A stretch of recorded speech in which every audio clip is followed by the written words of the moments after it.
Hey, what's up mga kabowlers? Maligayang pagbabalik sa aking channel. Halina't pag-usapan natin ang balita patungkol sa pagbagsak ng karera ni Klay Thompson.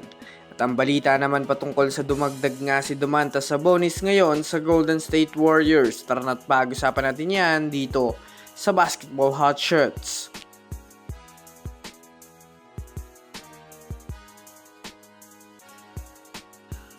Una nga muna tayong dumako mga kabowlers sa balita patungkol sa pagbagsak ng karir ni Klay Thompson. Well, as you can see, mainit nga ngayon ang balita patungkol sa pagtanggal ng Dallas Mavericks kay Klay Thompson. Ito ay dahil na rin naman sa paggawa nga sa kanya bilang available sa trade market ngayon.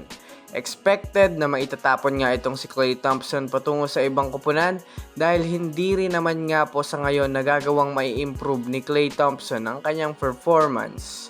Mahina, malamya at literal na wala nga itong naibibigay na malakas na impact sa opensa ng Dallas Mavericks.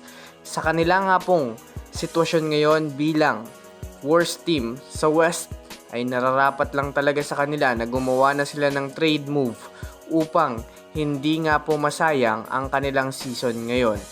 Kaya naman kasabay nga po na nangyayari sa hindi magandang sitwasyon sa Mavericks ngayon ay dito na rin naman nga po nagsisimulang bumagsak na ang paunti-unti ang karera ni Klay Thompson dahil sa habang tumatagal nga po ay pababa ng pababa ang kanyang stats.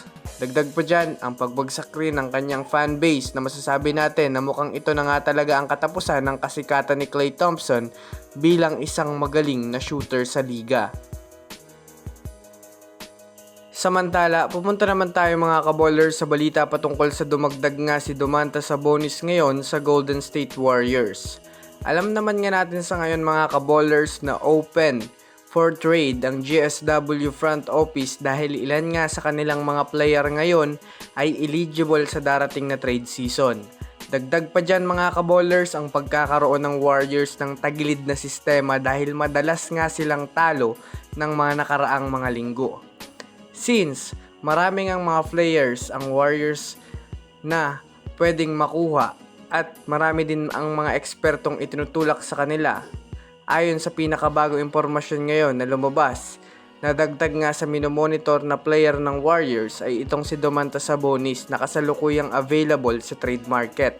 Well, hindi rin naman nga ito mga kabowlers nakakabigla para sa mga Warriors fans, lalo pat matagal na rin naman nga talaga itong nililink sa kanila bilang big man.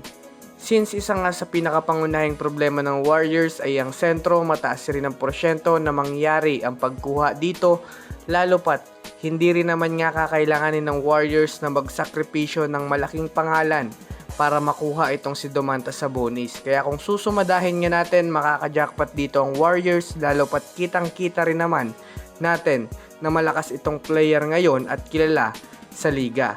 So yun lamang mga kabowlers, yan lang naman ang ating pag-uusapan sa ngayon. Pindutin ang subscribe and hit nyo na rin ang notification bell para sa mga susunod na updates sa mundo ng basketball. Again, this is Basketball Hot Shots. Thanks for watching.